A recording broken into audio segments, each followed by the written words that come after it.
JP, primeiramente agradecer, cara. Obrigado aí pelo ter aceito o convite. Seja bem-vindo aí. A gente quer te dar as boas-vindas aí e agradecer a você por ter aceitado falar com a gente nessa noite aí, cara. Muito obrigado. Que é isso. Estamos aqui sempre para fazer o que eu mais adoro na vida, que é compartilhar. Né? Boa. Compartilhar o que a gente sabe. Aprendi isso meus idos, primeiras idas lá em MDRT. It's all about caring and sharing. Tudo a respeito de cuidar e compartilhar. Foi assim que eu aprendi ensinando. E isso eu acho que as pessoas têm que fazer. A gente tem grupos aí que a gente está junto até, né, Rodrigo? E Isso. o que a gente faz é isso, é tentar distribuir o conhecimento que a gente tem, sabe? Óbvio que não dá para fazer tudo em meia hora, uma hora, mas a vida é longa, né? A gente quer estar junto com as pessoas por muito tempo, né? Claro, e dá pra gente fazer mais vezes. Essa é a primeira de alguns compartilhamentos que virão, tenho certeza disso. JP, sem mais delongas, queria que você contasse um pouquinho aí, cara, da tua história, né, para quem não te conhece. Alguns com certeza aqui talvez não te conhecem, estão chegando agora no mercado de seguro. Eu queria que você falasse um pouquinho, contasse um pouquinho de você, quem é o JP, e um pouquinho dessa história fantástica, que eu já conheço uma parte com certeza, que você compartilhasse com a gente mais uma vez aí, cara, que sempre nos inspira. Bom, vamos lá, Rodrigão. Muita gente já conhece essa história, já viu MDRT Day, já viu outros treinamentos. Eu acho que eu calco muito minha vida nesse propósito que me trouxe para essa área, né? E como nada é por acaso na vida, né? Não vamos nunca dizer que foi por acaso. Eu acho que o destino me formou para isso. Eu tenho formação na USP em física, sou bacharel em física e fiz Tudo a pós ver na com seguro, Poli. né? Tudo. Tudo a ver com seguro. É. Nós estudamos a matéria e tudo. A gente explica tudo, né, na física. Na verdade, tem gente que entende que física é matemática, e não é. A matemática é um meio de provar o que a física mostra, os seus conceitos, os seus fundamentos. E diz, a física explica tudo. Tem algumas coisas que ainda a gente não explicou, né? A origem do universo tem um Big Bang aí, e aí é uma contradição entre da onde veio o homem, né? Também. Porém, alguém criou o Big Bang. Então, fica aí a dica, né? Mas, de qualquer maneira, ter feito física, ter feito pós na Poli em microeletrônica, eu acho que me formou um cérebro. E esse cérebro me ajudou a trabalhar, estudar, sempre com muito afinco tudo que eu faço. Eu tive essa dedicação para entrar lá e continuei mantendo e mantenho isso até hoje na minha vida, né? E aí essa história, na verdade, ela começa do ponto em que eu conheci o mercado, mas em que eu fiz uma reflexão de vida. Por que que eu iria trabalhar com isso? Eu, na verdade, foi de uma maneira diferente do que acontece usualmente, né?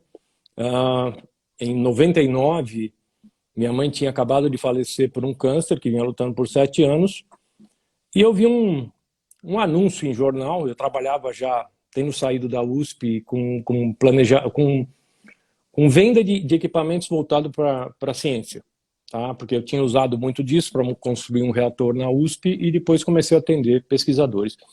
E aí eu, procurando novas oportunidades após a morte da minha mãe, encontrei um anúncio de jornal, e esse anúncio me levou às portas da Prudential. Isso já em 99, ou seja, início da operação da Prudential no Brasil, aqui ainda com o Bradesco. O que eu tenho a ver com seguro de vida? Não me formei para isso. E aí eu comecei a fazer uma resenha na vida, né? E essa resenha que me fez entender, e é isso que eu conto em todas as minhas palestras, né? Esse meu propósito veio disso. Eu sou um terceiro filho de uma família em que meu pai, um empreendedor, né? Tinha uma gráfica na Moca, em frente ao... Para quem conhece aqui, né? A grande Moca tem o La Bombonera da Moca, que é o estádio da Javari, o estádio do Juventus. E meu pai tinha uma gráfica ali na frente, como empreendedor, montou isso e vinha fazendo filho, né? Casou, 63 e 64 de janeiro nasce um filho. 65, fevereiro nasce o outro filho. 66, janeiro, ou seja, 11 meses depois do outro, nasci eu. E aí, 40 dias depois, meu pai sofre um acidente de carro. Nesse acidente, ele teve um trauma craniano, mas ainda falava, andava, e demorou a ser atendido. foi atendido a fim de à noite, acabou tendo que fazer rapidamente uma cirurgia, né, para um coágulo que tinha, isso em 1966, para você ter noção de como é que era a medicina naquela época, né? E os três irmãos com diferença de um ano de idade, mais ou menos. Pouco menos de um ano. Isso. E a pergunta do médico era para minha mãe o seguinte: a senhora assume a responsabilidade? Faltar na sua mão e na mão de Deus. Ela com eu mamando ainda, né? E aí operou. E ele disse: bom, seu marido pode sair, morrer na maca, pode sair de lá com alguma sequela, ou pode sair lá bem. A gente só vai saber disso ao longo do tempo. Ok, doutor, faça o que tem que ser feito.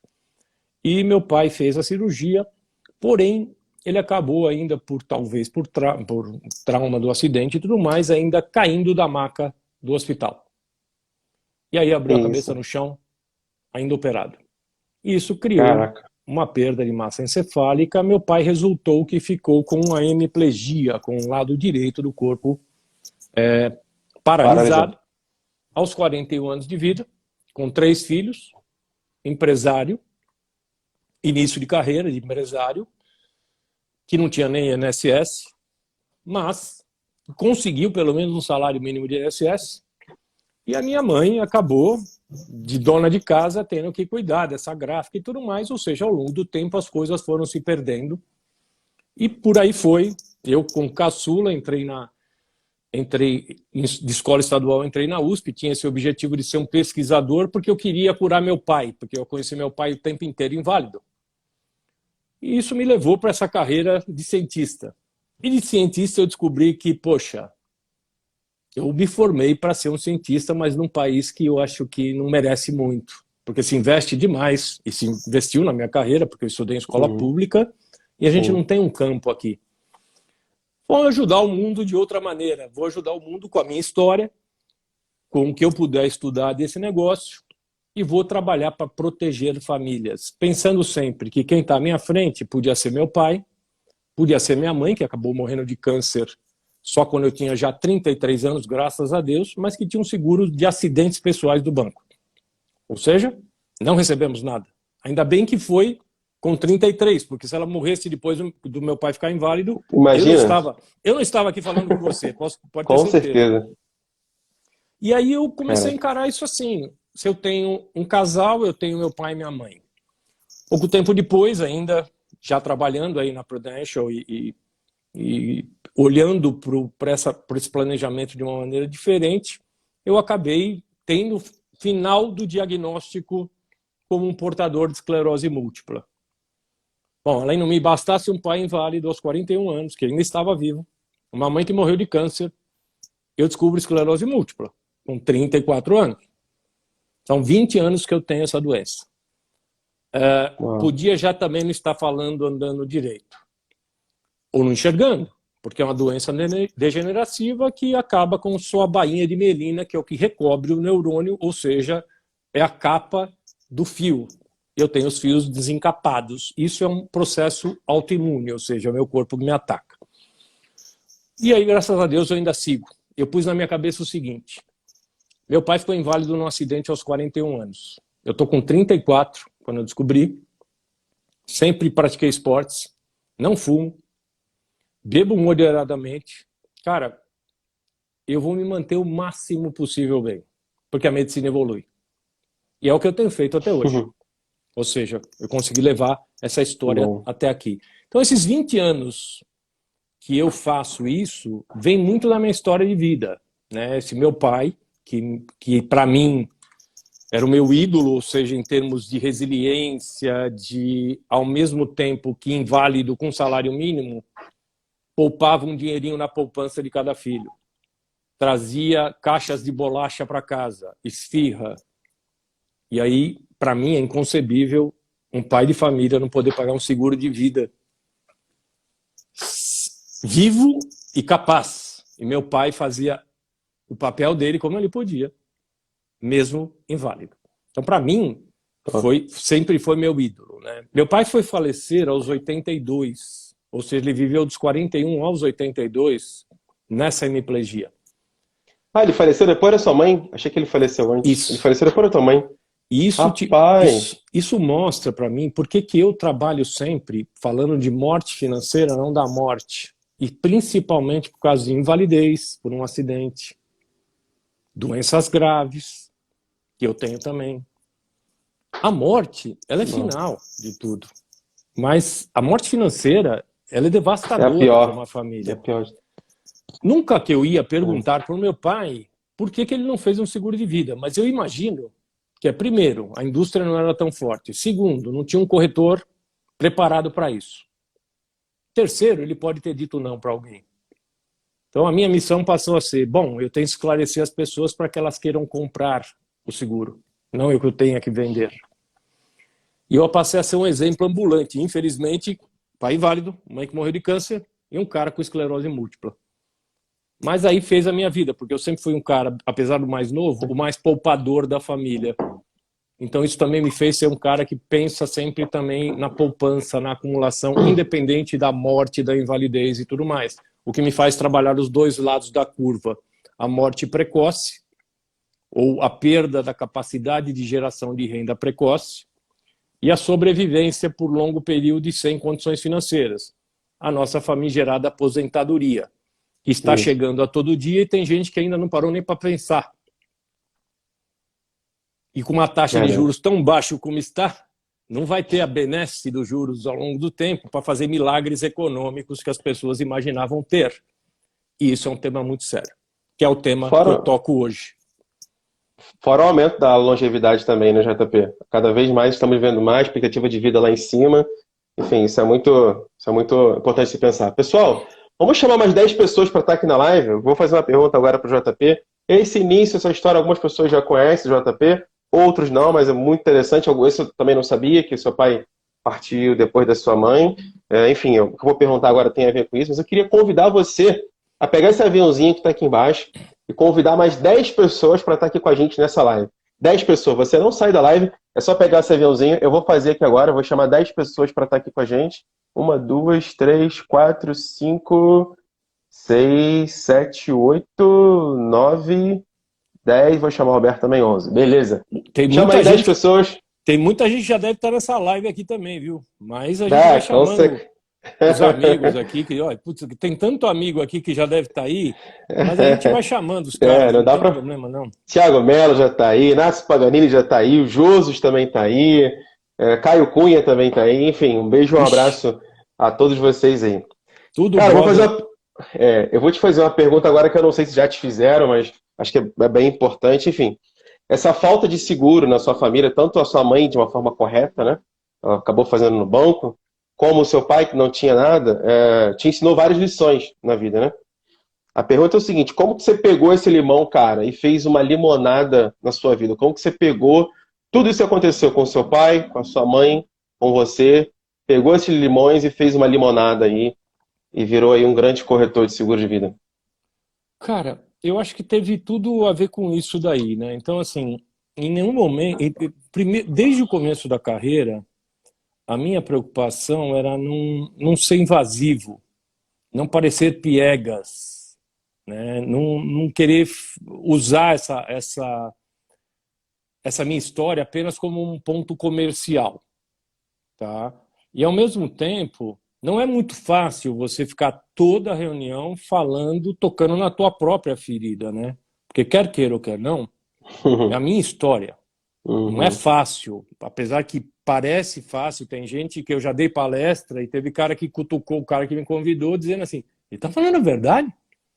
Como é que ele consegue falar? É sério, é sério.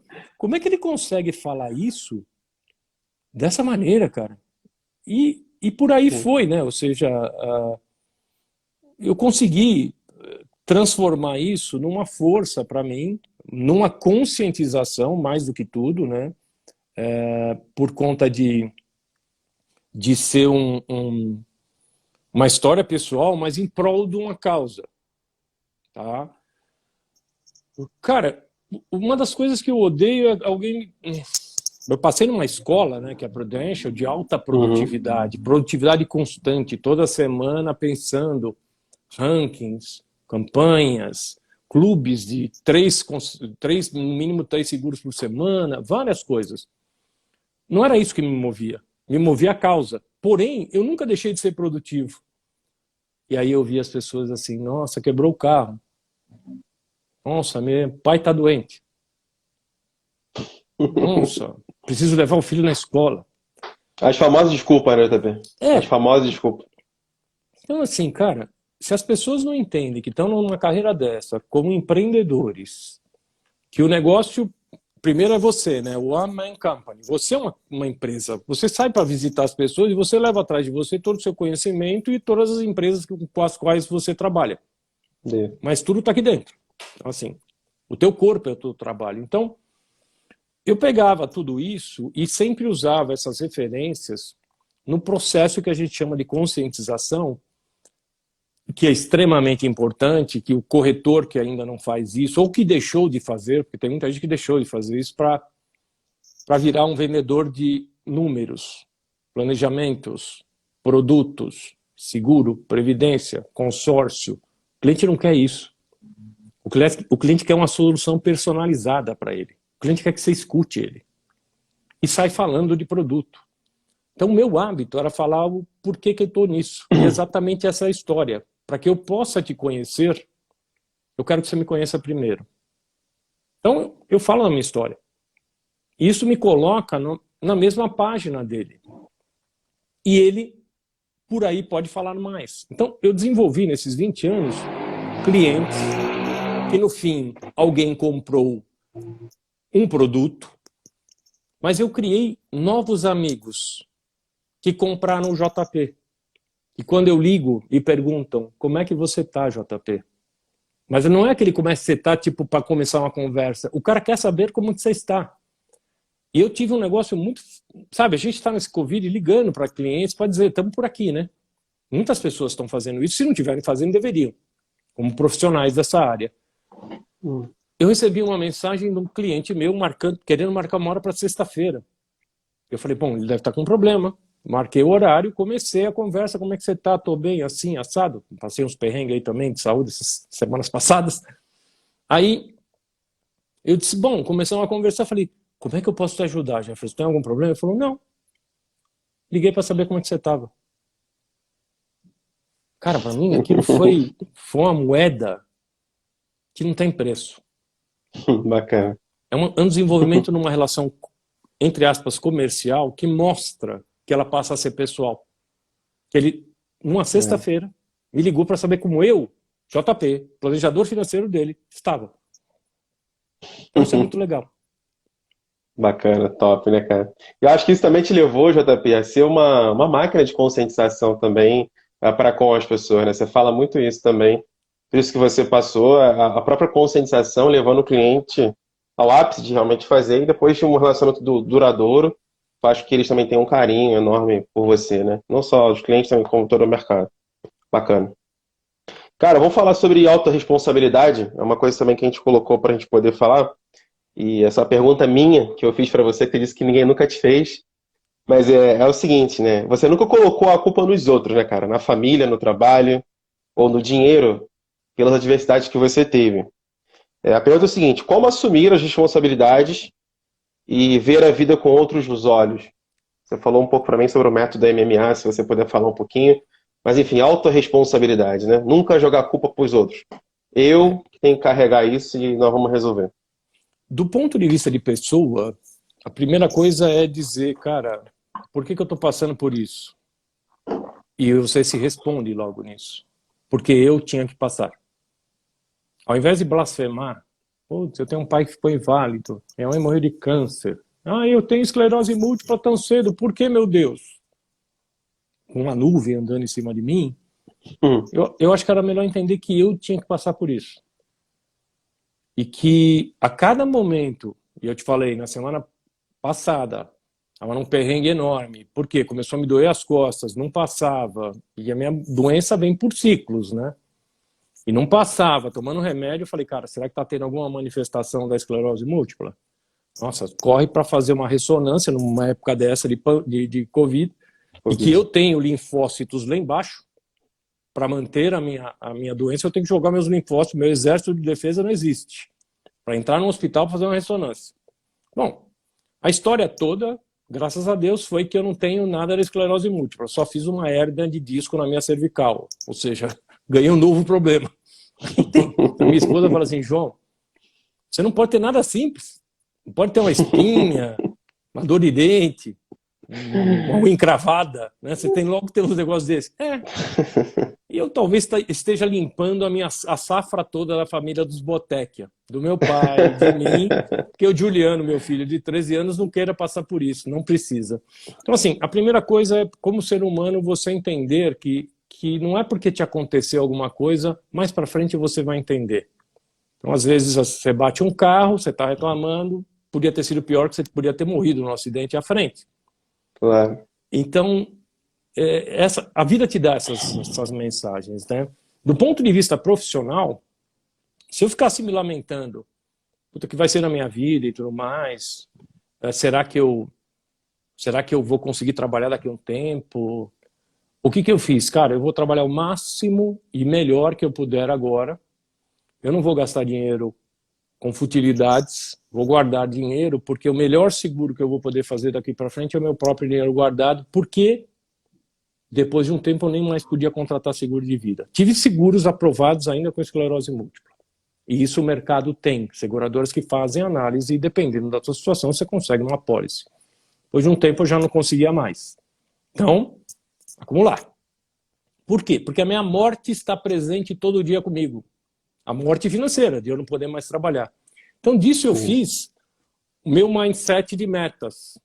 E quando a gente falava, eu te disse que nos meus treinamentos, eu coloco muito o MMA, que eu coloco para o planejador financeiro, para o corretor de seguros, para as pessoas que trabalham com serviços financeiros. E esse MMA é uma luta no octógono, não é isso não. Mas é quase. Para mim, esse M primeiro, desse tripé que me fez a carreira, que eu tento ensinar isso para as pessoas que treinam comigo, é da missão. Trabalhar nesse mercado tem que ter missão. Se você não tiver missão, você quer só comissão, você vai passar perrengues. É com missão, não é comissão. Você tem que trabalhar com missão, não comissão. Porque a comissão, ela é fruto de um trabalho bem feito e duradouro. Tem corretor que não entende. Acha que vai vender, ganhar agenciamento e depois que se dane. A melhor coisa que tem numa carteira de seguro de vida que paga perenemente é que o segurado dificilmente fica mudando de apólice de uma hora para outra. E que se ele pagar por 20 ou 30 anos, você pode estar recebendo renda por 20 ou 30 anos. Então, nunca ache que você vai fazer uma nova venda. Talvez sua primeira venda seja melhor. E tem que ser melhor para quem? Não para você, para ele. Porque amanhã ele pode estar morto, inválido, doente. E se você acredita nisso, você faz o best shot nesse momento. Partindo da missão, se você ouvir não e tiver missão, é mais fácil ouvir não. É mais fácil você dizer, cara, a pessoa não está preparada ainda. Vou para o próximo. Ou então ele quer que eu fale daqui a uns 6 meses? Ele quer correr o risco? Ok. Coloca na tua agenda e volta a falar. E eu tinha sempre isso. Porque eu tenho sempre na minha cabeça que qualquer ser humano que passe à minha frente necessita de um planejamento financeiro e a base de tudo, primeiro, é um seguro de vida. Depois, investimentos, previdências, consórcios e todo o resto. Para mim, a base, a fundação de um planejamento financeiro se faz para o seguro de vida. Tá?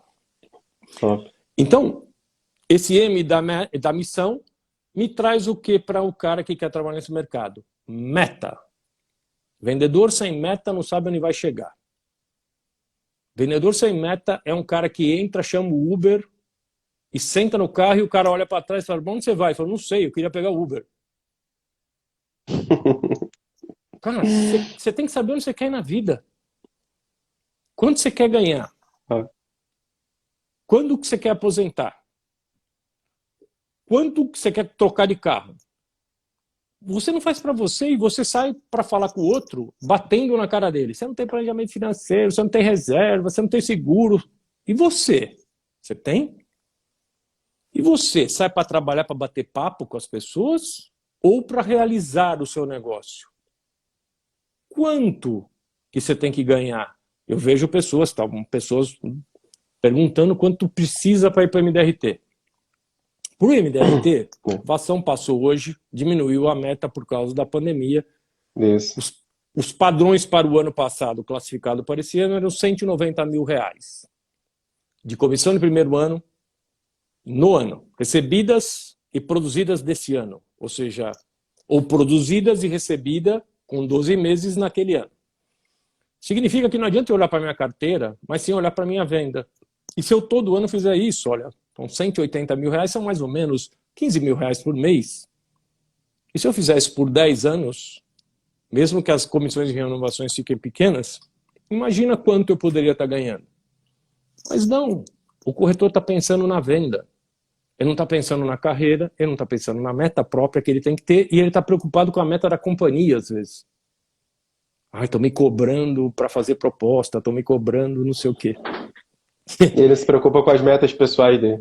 Pois é, se eu tive uma coisa na minha vida que nunca ninguém me cobrou, eu me cobrei. Isso não é muito bom. Talvez tenha me trazido até mais a minha doença, né? Porque eu sou um cara extremamente rigoroso comigo mesmo.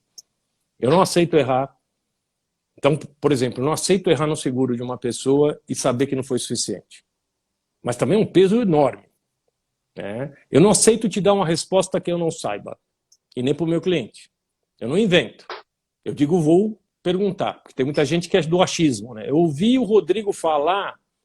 Como ouvi o Rodrigo falar? Vai checar se é verdade. O Rodrigo pode ser a sumidade. O JP falou. Vem cá, estou falando alguma coisa, mas vai lá te certificar. Vai olhar lá no mercado financeiro se a taxa de juros é 3% ao ano, como está hoje. Vai olhar lá nas condições gerais se aquele seguro cobre ou não cobre. Ou seja, a gente está aí para ajudar o cliente, né? Isso tem que ser feito. Então, esse M, outro, que seria de meta, tem a ver com isso. Ou seja, onde eu quero chegar, quanto eu quero ganhar. Divide por 12, divide por semana, divide por dia, divide por número de ligações ou número de pessoas que você tem que falar. Se a tua taxa de conversão é pequena, você vai ter que falar com mais gente. E por último, uma coisa que não pode faltar. Atitude. Atividade. É o A. Ou seja, quem não tem a atitude e a atividade não vai chegar a lugar nenhum.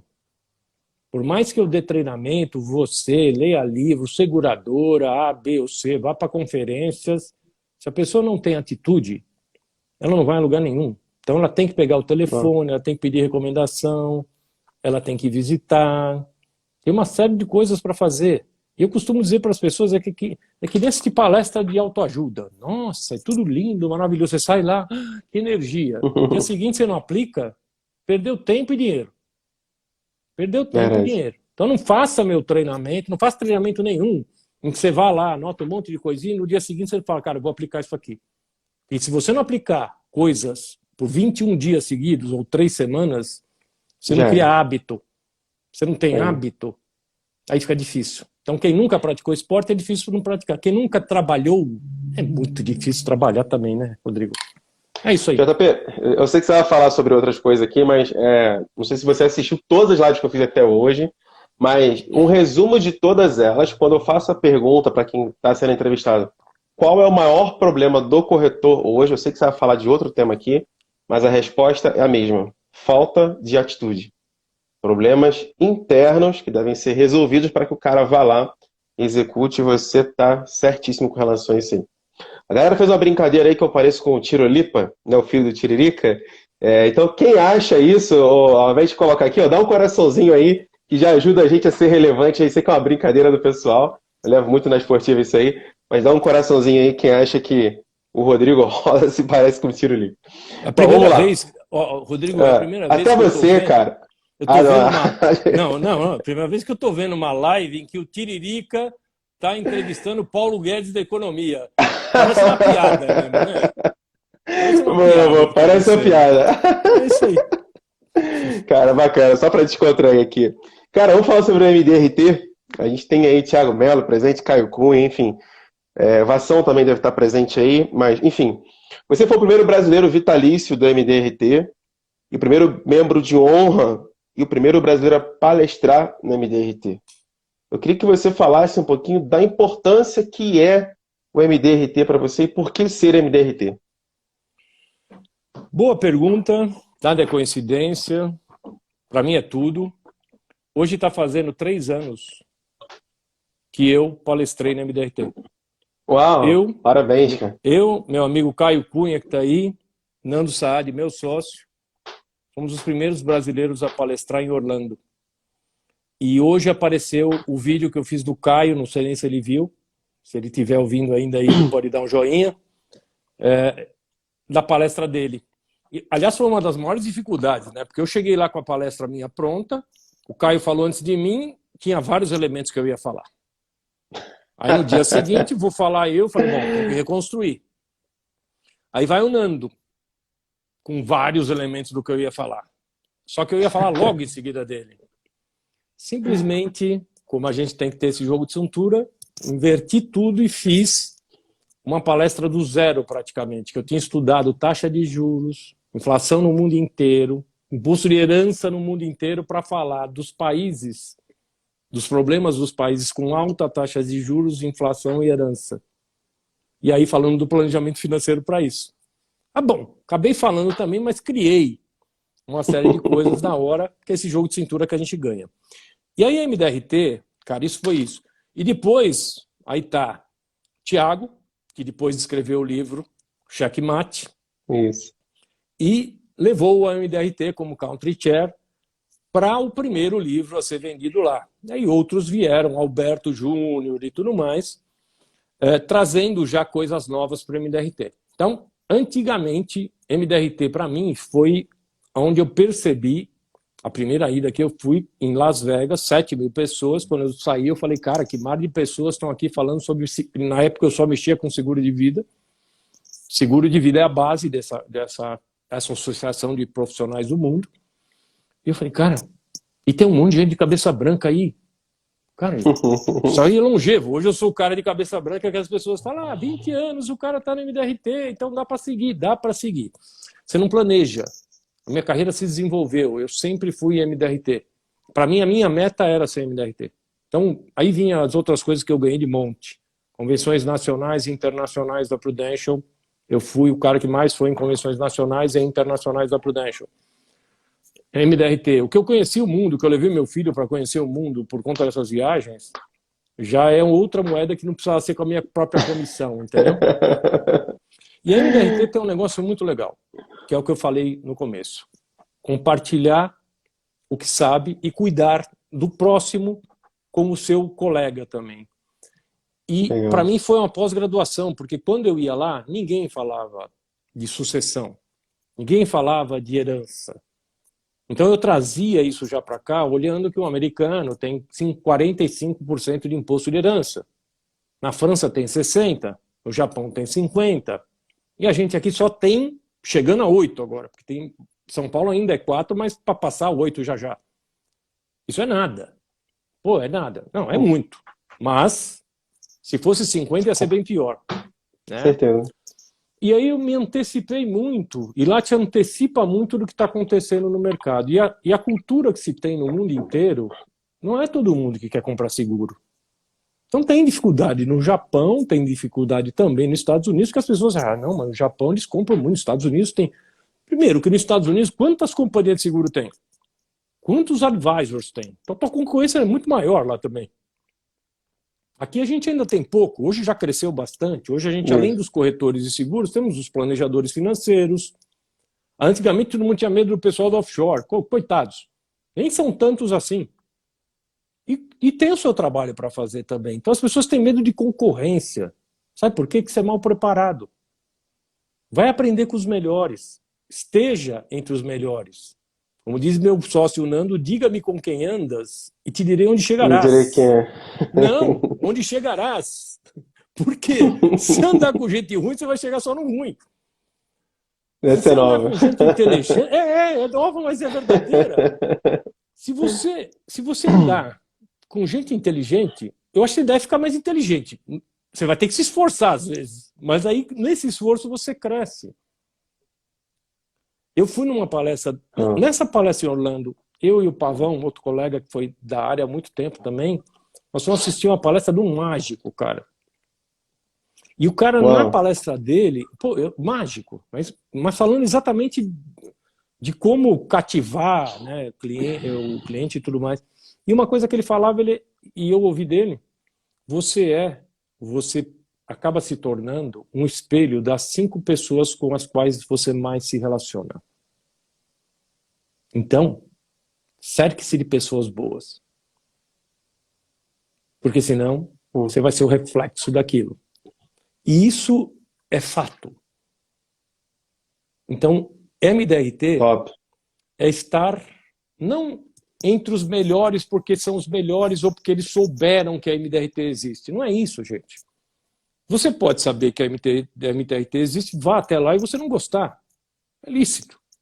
Ou não encontrou palestras para você, às vezes tem gente com a dificuldade da língua. Ok. Mas você não pode falar mal do negócio que você nunca foi. Primeiro. Ou seja, só porque você não foi convidado para a festa é ruim. Segundo, se você for lá imbuído de aprender, qualquer 2 ou 3 dicas que você pega, teu negócio cresce 30%. Isso é fato. Mas aquele cara que, lembra? Foi lá, estudou, anotou e foi aplicar, né? Não é aquele que guardou no livro de autoajuda. Então, MDRT para a gente, do mercado financeiro, é a pós-graduação que a gente precisa ter. Porque aqui a gente tem bons cursos de seguradora. Hoje nós temos vários amigos, eu, Caio, vários, que dão treinamentos.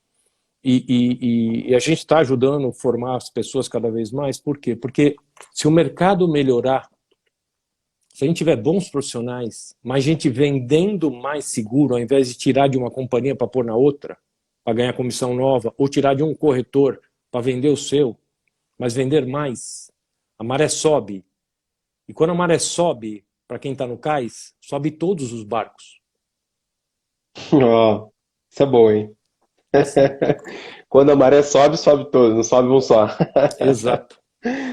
Top. Por falar em MDRT, se eu não me engano, amanhã, acho que o Caio Cunha vai fazer uma live específica sobre isso também, vai falar um pouquinho. Se eu não me engano, Caio, amanhã acho que é 8 horas a live.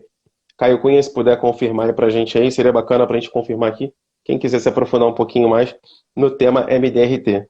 Caio vai estar JP, com o Beto Butê, que teve com a gente Beto aqui Botê, na isso, MDRT Day. Figura, isso, energia total. Isso! figura. Eu fiz uma live com ele e eu falei, cara, você tem que falar devagar, tranquilo, pra gente poder entender. Ah, Não cadê que ele consegue. falou devagar? Ele soltou tudo, eu fiquei prestando muita atenção. Isso aí, o Caio tá confirmando que amanhã, 8 horas da noite, no canal dele. Mas o Beto também é um amigo muito gigante, muito grande. Rodrigo, se você botar o Beto Butê com o Marco Vassão, que falou com você ontem, e chacoalhar, aí você vai ter uma fala mais ou menos no tom. O Vassãozinho, ele fala bem devagar e o Butê Bem tranquilo. O Butê é lá em cima. vai sair na média. É Beto Butê mais Marco Vassão Dias. Vai dar um abraço também pro Alberto. O Alberto Júnior também tá aí, parceiro. Gente boa também. Meu amigo do peito. Alberto também tá aí com a gente também. Rapidinho, tá? Porque eu gosto de bagunçar a tua live. Deixa eu bagunçar Claro, um pouquinho. não, fica à vontade, cara. Mas que o Albertinho tá aqui. O Alberto, a gente foi falar num MDRT Day, que não era muito MDRT Day, na FenaPrev. Convidaram o Alberto, convidaram o JP, que ainda estava na Prudential, para falar de cases de sucesso no mercado. Então, convidou um xarope aqui, com essa cara de Einstein, que gosta de ficar estudando, que não sei o quê, para fazer um seguro leva 3 horas. E convidaram o Alberto, que eu brinco, eu chamo ele e falo, ele é o pastor do seguro de vida. Ele prega o seguro de vida. E o modelo dele faz o cara simples vender seguro também, tanto quanto sofisticado. E não tem concorrência. A gente virou amigo, porque a gente está no mesmo mercado, mas de formas distintas. E um ajuda o outro. Então, assim, Bacana. o Alberto tem um negócio muito legal, que é essa energia dele também. O Alberto, para mim, é o Beto Butê do Brasil, tá? Do Brasil. Que essa energia do Alberto dá choque. Alberto, o pessoal fala que é ligado no 440, é diferente. Cara, vamos falar. Você em todo esse tempo de mercado, você me disse que você pagou 8 sinistros em todo esse tempo, né? Um número baixo, se a gente for considerar, né? A sua carteira é uma carteira bem diferente dos outros corretores pelo tempo de mercado que você tem. Mas, enfim, a pergunta é o que você aprendeu, JP, nesses 8 sinistros pagos? O que isso trouxe para você de importância na sua missão como corretor de seguro de vida? Bom, primeira coisa é que pagar o benefício, eu diria que hoje não é onde se encerra o trabalho de um corretor, mas do corretor que só trabalha com seguro de vida, sim. Mas o planejador financeiro, ele paga o seguro de vida e ele ainda pode administrar esse seguro para a família, porque as quantias precisam ser administradas ao longo do tempo por os projetos de vida se conduzirem. Então, a primeira coisa que eu tinha na minha cabeça é: eu não posso falhar. O capital tem que ser o ideal. Não pode ser, vou vender 100 mil, porque depois ele vai comprar mais. Amanhã é o best shot. Então, o primeiro seguro, o primeiro sinistro que eu paguei foi um sinistro para doenças graves, que eu ajudei a Prudential a lançar no Brasil em 2004 e eu nunca pude ter. E eu vendo até hoje, que nem um desgraçado, doenças graves, que cobre hoje inclusive esclerose múltipla, porque eu digo, cara, eu não posso ter, se eu pudesse eu comprava o máximo. E outro dia, dentro dos grupos que a gente está, eu disse para o garoto que estava pagando o seu primeiro benefício de doenças graves por esclerose múltipla, dizendo para ele: cara, Acho que é o parabéns pelo Davi, que você acho que é o fez. Davi da Davi, Imperial Seguro. o Davi. Sim. Davi não, David, sim, O Davi. David. O David da Fez, Imperial Seguro. parabéns, é assim mesmo. Espero que você tenha feito um bom trabalho. Ao mesmo tempo dizendo, vem no máximo. Porque se são 100, 200 mil, não sei, mas às vezes não é o suficiente. Então isso eu tinha. E quando eu paguei o meu primeiro, era um francês que morava no Brasil até, e ele queria o seguro de vida, que eu odeio chamar de resgatável, né? Porque todo mundo que sabe, já me ouviu, eu odeio o nome resgatável. Seguro de vida é para o dia que morrer, não é para resgatar. Resgatou, morreu sem seguro. E então, ele queria, porque queria assim, e eu tinha colocado seguros para doenças graves e tudo mais. Ele dizia: não, tira essa parte de cima, põe embaixo, porque eles põem assim, em cima e põe embaixo. Quando você monta o plano, né, vem um desenho assim. Eu queria investir o dinheiro de doenças graves como se fosse dinheiro. Eu disse: não, você não vai tirar isso daí. Insisti com o cara, passa um tempo, ele me liga: JP, eu preciso falar com você. O que foi? Ele falou: acho que eu vou precisar usar o seguro. Eu falei: caramba, ela vai querer cancelar? Tinha nem um ano e pouco, nem tinha resgate, o maldito do resgate. Aí eu falei: bom, mas o que aconteceu? Ele falou: não, eu quero vir no hospital agora, estou com câncer no testículo. Eu falei: calma, você está sozinho? Quer que eu vá aí? Porque o cara era um francês que morava sozinho no país. A primeira coisa que eu fiz foi querer ajudar. Como Queria pessoa. estar ao lado. Imagina, você recebe uma notícia dessa, tua família Claro. não está perto. E aí começou essa questão de estou realizando minha missão. Porque você pagar benefício olhando no olho, que é um doenças graves, e ser agradecido, né, de ter feito essa insistência de manter, essa insistência de vender, não tem preço. Tem preço. Porque quando você paga por morte, você pagou para alguém que não foi a mesma pessoa. Então, eu sempre tive isso. E por aí foi. Eu ouvia pessoas falando assim: não, meu sonho é pagar muito benefício. Meu sonho não é pagar muito benefício. Meu sonho é pagar benefícios lá na frente e talvez bem velhinho, porque as pessoas realizaram seus planos de vida. E elas passaram por isso de uma maneira mais leve e despreocupada porque tinham os planos. Então, pagar benefício é um momento em que você constata um trabalho bem feito. Ou volta para casa deprimido porque podia ter feito melhor. É isso. Top. Sensacional. Cara, a gente tem mais 10, mais 15 minutos aí. É uma pena, porque eu já sabia que não ia dar para fazer tudo. A gente tem aqui 12 perguntas e apenas 10 minutos. É quase impossível a gente ter que fazer todas. Mas, enfim, a pergunta hoje, né, a pergunta também que eu formulei aqui também legal para você, tem tudo a ver com o nosso tema hoje, né, que é o legado para a vida. Eu acho que você tem... vou te perguntar, na verdade, isso, né? Se você tem a consciência do trabalho que desenvolveu até aqui, né, e de suma importância para a nossa indústria do seguro de vida, né? Como deixar um legado para a vida, né? O pessoal, quando fala JP, é o JP que vai vir, enfim. Perguntar se você tem a consciência do que você já construiu até hoje e como as pessoas podem deixar um legado para a vida dela. Rodrigo, é assim, cara, eu fui fazendo o meu trabalho, né, da mesma maneira que eu me qualifiquei muitos anos para MDRT, virei membro de honra, não era um negócio planejado. E minha carreira foi de 17 anos, e 3 vezes dentro da Prudential.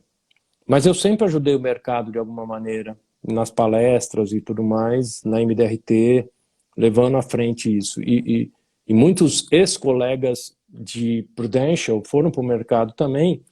De alguma maneira, quando eu encerrei o meu contrato com a Prudential, que eu percebi que o mercado me conhecia mais do que eu achava. Porque os presidentes de seguradoras, diretores de seguradoras falavam, você é o JP? Eu falei, vem cá, quem falou de mim, né? E aí eu comecei a entender mais. Mas legado, cara, é um negócio que você vai construindo ao longo do tempo, né? Então, assim, eu não posso dizer que eu já deixei o meu legado. E para mim, a palavra legado que vem para mim, na origem do que veio para mim na minha família, eu constatei mais dizendo e vendo do meu filho, né? Que na palestra do MDRT Day eu digo para as pessoas que há 2, 3 anos, quando ele foi escrever sobre para ele no futuro, ele começou a frase dizendo, nossa, esquisito falar com você no futuro, é o Juliano, tal, tal, tal. Eu disse, Eu olha, lembro disso. você lembra? Lembro, Você já conseguiu lembrei. o seu primeiro trabalho? Bom, se você não conseguiu ainda, o trabalho dos nossos sonhos, né? Se você não conseguiu ainda, não tem problema. Lembre sempre que o que nosso pai nos dizia, Botequia não desiste. Então, aquele legado que meu pai me deixou foi o legado que meu filho conquistou de mim, que é não desistir. Isso não é dinheiro, isso não é patrimônio, isso não é seguro de vida, isso não é nada a não ser um modus operandi de vida, de suplantar as dificuldades. Então, isso familiarmente, tá? Para o mercado, talvez, e isso eu já ouvi de algumas pessoas que me fez muito feliz, é saber que essas pessoas que nos estão ouvindo, quem passou por mim, possa dizer, cara, eu estou nessa carreira por causa do JP. Eu paguei um benefício que me deixou muito feliz porque eu ouvi o JP falar sobre isso. Numa hora de um fechamento, eu lembrei que o JP dizia não sei o quê, e eu disse, e aquilo deu certo. Eu fui, me qualifiquei ao MDRT, isso eu ouvi das pessoas, porque o JP me falou, faça assim. Então, cara, eu não ganho dinheiro nesse sentido, mas eu ganho muito para mim, talvez, por saber que essas pessoas, de alguma maneira, atingiram o sucesso dela.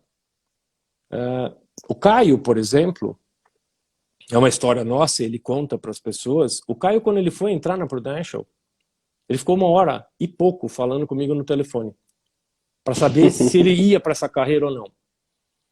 E ele decidiu seguir. E hoje eu tenho a felicidade de saber que o Caio continua nesse negócio, porque um dia eu falei o que eu achava importante para essa carreira e ele acreditou nisso, e ele hoje é o cara que ele é. Então, eu acho que o legado vai estar por aí, ou seja, o dia que as pessoas falarem, putz, valeu JP por aquilo. Legado se constrói dia após dia, né, JP? Eu acho que isso que a gente aprendeu, enfim, muito com você aí. Cara, temos mais 9 minutinhos. Eu queria te convidar agora para a gente tirar os comentários aqui. A gente tem a famosa foto com o nosso foguete, né? Que é o Rocket. Eu quero te convidar para a gente fazer uma foto aí. Uma foto bem bacana, galera, que puder printar a tela aí. Eu não tô com o meu foguete, eu tô com o cabelo do Paulo Guedes ou do Einstein. Se você quiser, eu chacoalho isso aqui, eu viro Einstein. Mas fica tranquilo, ó. O seu dedinho vai virar um foguete agora. Só você colocar o dedo. Pode ser 2, pode ser igual o Vassão. O Vassão ele colocou 2 também, então. Dedinho para cima, então. Pessoal, pode fritar a tela aí, se só puder printar a tela e depois marcar a gente. Show de bola. 1, 2, 3 e beleza. Show de bola. Perfeito, perfeito, JP. Cara, vamos terminar falando um pouquinho. Dá pra gente fazer talvez mais 2 perguntas aqui. Essa foi uma pergunta bacana também que a gente pintou aqui. Enfim, hoje a gente está tendo muita migração dos corretores que estão vindo do corretor de automóvel para o seguro de vida, né? Para vender seguro de vida. E alguns falam que é porque dá dinheiro, enfim. O que você acha dos corretores que encontram isso na indústria? O corretor que migra para seguro de vida porque dá dinheiro. Como é que você vê essa colocação hoje no mercado? Desculpa, eu já vou pedir desculpa porque eu sofro de sincericídio, tá? Eu acho que eu não nasci para agradar todo mundo. Mas, para falar a verdade, Sincericídio. é. Se é por causa de dinheiro, tem outras coisas que dão muito mais dinheiro que isso. Muito mais dinheiro.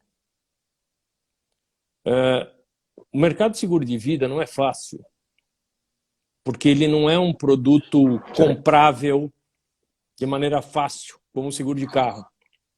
Todo mundo quer, todo mundo tem, ou quase todo mundo, e as pessoas compram e fazem. O seguro de vida, o cara não nasce todo dia, não levanta todo dia falando, eu preciso fazer. O cara compra um carro novo, ele quer fazer o seguro antes de sair da loja. Mas o mercado de seguro de vida, sim, ele é muito amplo, ele é muito pequeno ainda, vai crescer muito. Então ele é uma fonte, sim, de renda. Ele é uma fonte de renda perene, mas não para os que venderam produtos, mas para aqueles que acreditam na importância que esse produto tem para a sociedade. É um produto de poupança virtual. Não porque aquele cliente, às vezes, possa estar fazendo poupança por seguro resgatável, não é esse o tema. O tema é distribuição de renda. Porque por um prêmio de seguro de vida, ele é muito menor do que o seu benefício. E o benefício sempre vai ser maior que o prêmio que você pagou. Então, isso é uma distribuição de renda por mutualismo. E é isso que move essa máquina toda. Ou seja, socialmente a gente faz um papel diferente. O corretor que quer, que percebe, e eu entendo que ele está passando problemas por venda de seguro de automóvel, que é um commodity, e é um commodity que hoje se vende de maneira igualitária por internet, telemarketing, por corretores, por bancos, ou seja, a concorrência é muito grande e tem que fazer uma venda todo ano, é vender de novo esse produto. Ele tem que se preparar. Primeiro, ele sabe por que ele quer trabalhar com isso. Se ele tem essa missão que a gente tenta implantar nos outros. Segundo, ele tem que estudar muito. Hoje, cara, não é qualquer um que trabalha nesse mercado, porque nós temos feras trabalhando nisso. E não são tantos, tá? Nós temos 50 mil corretores no Brasil, mas não são todos eles especialistas em vida. E o especialista em vida faz uma diferença enorme na frente, quando estiver disputando um cliente com alguém. E não é a companhia, e não é o produto, mas sim você saber usar de cada companhia o melhor produto que ela tem. E se o cara quer trabalhar ainda, não só no mercado de vida, no mercado de previdência, aí é outra coisa que tem que estudar. Hoje eu estava dizendo para a Gisele, que está aqui com a gente, estava atendendo um cliente com ela, um prazer enorme que ela me convidou para atender um cliente em Manaus, e eu já trabalho em videoconferência faz tempo, então é muito gostoso poder daqui estar ajudando as pessoas lá em Manaus, num joint com ela, falando de planejamento, e o fechamento hoje foram em 3 horas de apresentação. Uau.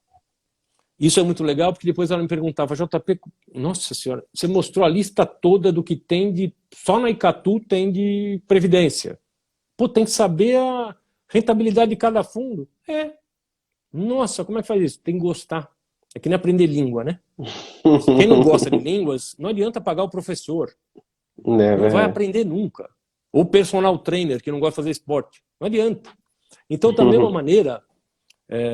o que precisa ter é isso, missão, estudar muito para trabalhar nesse negócio e não parar de estudar. Não parar de estudar. O mercado muda, a economia muda, o hábito de consumo das pessoas, a comunicação. Hoje nós estamos falando em videoconferência, se o cara não aprender a trabalhar, morreu. Então isso é o que eu diria para o corretor de seguro. Tem muito curso, tem muita coisa, não é só na seguradora. Tem curso de todo quanto é jeito para planejador financeiro, para vendedor de seguro de vida, com resgate, sem resgate, com diabo a 4. Então, não é o mais rápido nem o mais forte, né? É o que melhor se adapta às mudanças que vão estar acontecendo. A Gisele está falando que o Dr. Manuel está aqui também com a gente na live, está assistindo. Então, Dr. Manuel, só foi atendido pelos melhores corretores do Brasil, só pode ter certeza. Gisele e JP. Um abraço aí, show de bola. Bom, Jota, a gente falta 3 minutos aqui então para a gente terminar. E a pergunta final, já quero primeiramente te agradecer aí por ter aceitado o nosso convite. Muito obrigado por estar aqui com a gente. E a consideração final é o seguinte: imagine que o JP agora está em cadeia nacional, né, rede nacional, falando para milhares de corretores, enfim, para familiares, eu queria que você dissesse aí qual a mensagem que você deixaria. A mensagem que deixaria para todos, em rede nacional aí, se a gente fosse falar assim, o que que você falaria e que deixaria aí como últimas palavras, digamos assim? Bom, primeiro, obrigado, Rodrigo, obrigado a todo mundo que está aí com a gente, são 90 pessoas agora ainda já circulantes aí, são quase 10 horas da noite e tem gente com a gente ainda. Obrigado, sempre é um prazer. E o que eu diria é para você que é cliente mesmo, você corretor, você é cliente, planejador, você cliente que está ouvindo, primeira coisa de tudo, não existe uma edificação sem ter fundação. Então não existe planejamento, não existe vou chegar na aposentadoria, vou educar meus filhos, se você não tiver uma base de segurança sustentável por meio de seguros de vida. Então seguro de vida não é um produto, hoje a gente fala em seguro de pessoas, para que as pessoas entendam que seguro de vida não é um produto, tem vários tipos de cobertura, que você tem que entender cada um dos tipos de cobertura que precisa, tem que mensurar isso, para você colocar isso dentro de uma apólice de seguro de vida, por exemplo. Mas dentro de um planejamento financeiro, ainda tem que saber o quanto tem que poupar. As pessoas têm que estar atentas às taxas de juros, à inflação, a uma série de coisas que eles não estavam acostumados. Eu estou fazendo essa semana, eu estou participando de uma conferência internacional de planejadores financeiros, por videoconferência. Tem sido fantástico.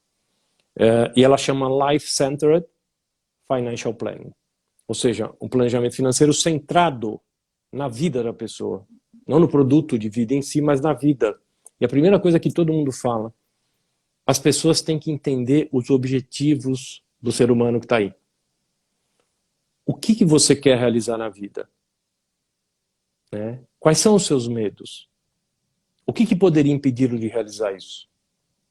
E ajudá-lo a colocar isso matematicamente. Aí vem o life planning, primeiro é isso, planejar a vida. Depois vem o financial planning, que é planejar financeiramente. Aí fazer aquelas matemáticas todas de quanto precisa de capital, de dinheiro. Vai cair, né? Vai cair, 30 segundos. 20 segundos agora. E o resto que vem o financial advisor, que é indicar os produtos necessários. Então o que eu diria para as pessoas é, primeiro, pense o que você quer da vida, ou entenda o que o seu cliente quer da vida, saiba tomar os dados financeiros. Se você for uma pessoa aberta, ele vai te falar. Faça os cálculos necessários para isso.